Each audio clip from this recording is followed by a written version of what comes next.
Morning, everyone. Good morning, Good morning, Rabbi. Good Tvach Shvua Tov. We are learning Mishna Yevamos, Parak Yud Beis, chapter 12, Mishnah Beis, Mishnah 2, continuing with the laws of Chalitza.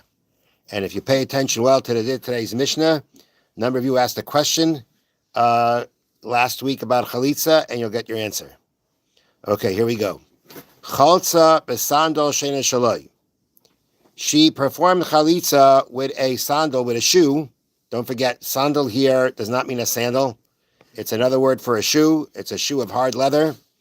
And she did the chalitza, which we know means that she removes his shoe, but the shoe did not belong to him.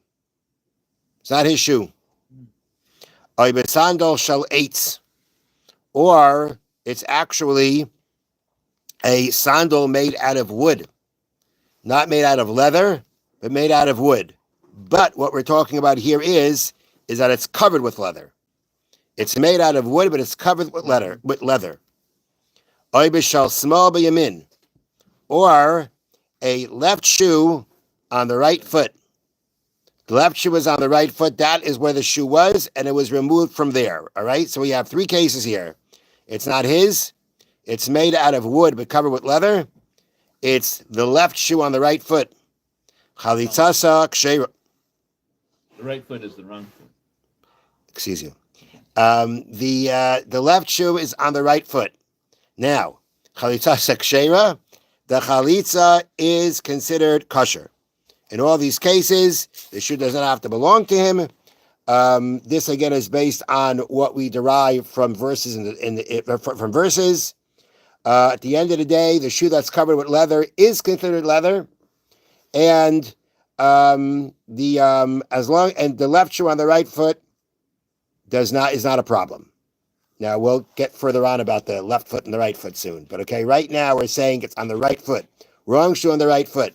Now, one of the explanations, it's important to understand that we're about to learn a halacha that may seem a little bit different than what we just said. But right now, suffice it to say that in those days, the way they bring down here in the notes, the shoes did not fit so tightly. So a left shoe on a right foot wasn't the end of the world. Wasn't the end of the world. Now, the commission continues. Chalza begadol sheyachal halech bay. She removed a shoe that is larger than his foot, but he can still walk with it, meaning it doesn't go slipping off. It's larger than his foot, but at the end of the day, he's able to walk with it. It stays on his foot. Or a shoe that's too small, but it covers the majority of his foot. Now, the way they explain that here is the following.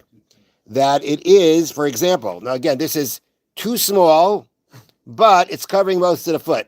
So what does he do? Like half the foot is out, most of the foot is in, the heel is out. What does it mean? So the way they explained it here is, for example, there is an opening to the front of the shoe, and the front part of the Yevamos foot sticks out through the opening. So you know why it stays on his foot?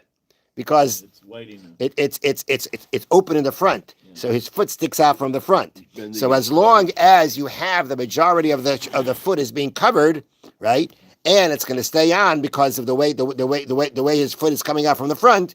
Therefore, the Mishnah is going to say, and it says chalitza sekshera, the chalitza is kosher. All right. So again, not a perfectly fitting shoe, but at the end of the day, it's a situation where it's still considered a shoe, it's still staying on his foot, protecting his foot, and therefore the chalitza is kosher. Now, chalza balayla. If later the chalitza was done at night, chalitza sekshera, the chalitza is kosher. Rabbi Eliezer paisal. Rabbi Eliezer invalidates it. Has to be done, according to Rabbi Eliezer, it has to be done by day. Now, that is the halacha regarding the time. We pass like Rebbe Lezer that you can't do it at night. Doesn't work at night. It has to be done by day. Now, a quick explanation. What's the issue here about night or day? So the issue is like this. We have a rule that if, let's say, you have to go to a court case, and the court case, you have to adjudicate a case. You have to do it by day. However, let's say you're at the point of the case where the beis din, the rabbinical court, is ready to make its decision. right? First, the court is dealing with all the issues, everything that has to be investigated. Now they're ready to make a decision. So the court case itself has to be by day.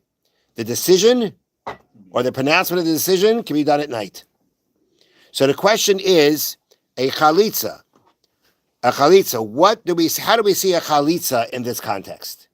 Now, you'll say chalitza, remember the judges before, I didn't have to make any kind of decisions, right?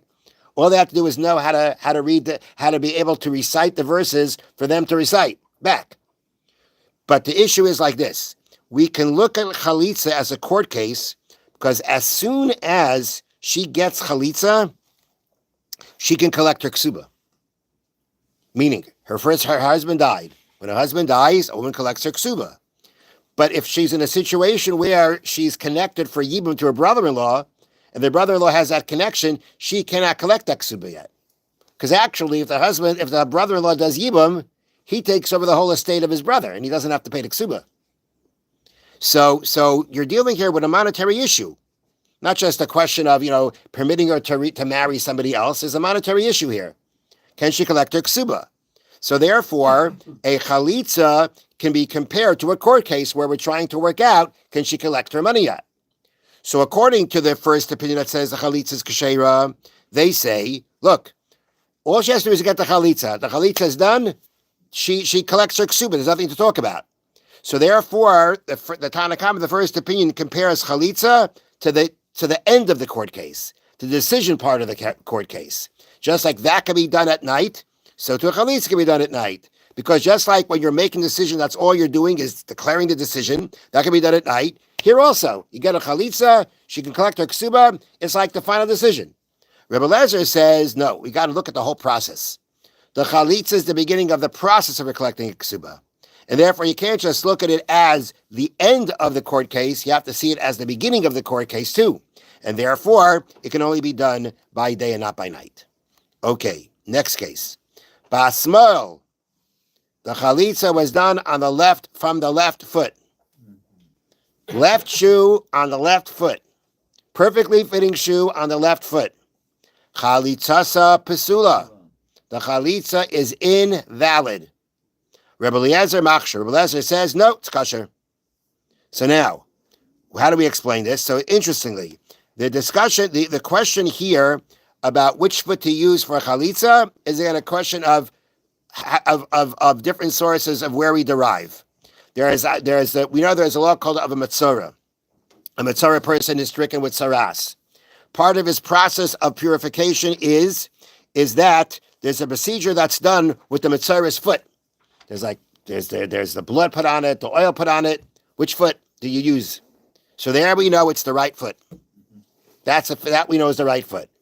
So according to the first opinion, we learn the foot of chalitza from the foot of metzora. And therefore, it's got to be the right foot. Rebbe Eliezer says, no, we don't learn it from there. And therefore, if we don't learn it from there, the Torah says foot. Foot can mean any foot.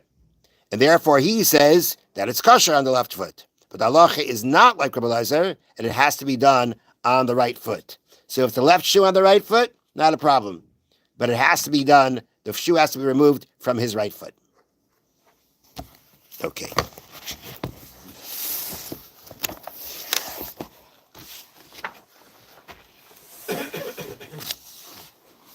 Okay. Next.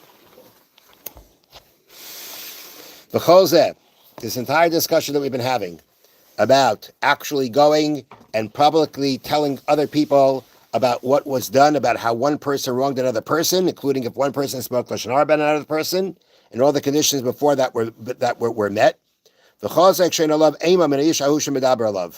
This is all talking about where you're not afraid of the person that you're speaking about. You who are revealing the wrongdoing of a person who did something wrong, you're not afraid of him. But if you are afraid, okay, and then already, he can harm you. Then it's possible to say that you wouldn't have to in front of three. Remember, the Chaim said before, if you're doing this, you're publicizing this, it's got to be done in front of three people. Why? Because it has to be that you're ready to publicize it. Not that you're trying not to publicize it. It has to be that you're trying to publicize it. Because if you're not looking like you're publicizing it, it looks like you may not be truthful, you're not being sincere. So again, it could be if you tell it only to two people, there could be something accomplished from that by those two people. Either two people could do something about it, the two people will learn that it's wrong to speak Lashon Hara about it. But the Chofetz Chaim said, but the way you should be doing it, the way you need to do it is in front of three, because so that it becomes public knowledge. What if public knowledge can get you in trouble? It can get you in trouble. That person's going to find out, you're going to be in trouble. So he says, Efsher, perhaps we can be lenient and then say that you don't have to do it in front of three people, so that you actually minimize the publicizing of it. It doesn't get back to the person who was spoken about, but you still have at least accomplished whatever you need to accomplish with the two people that you've spoken to. Have a wonderful day. Again, a good Tavach, Shavua Tov. Thank you, Rabbi.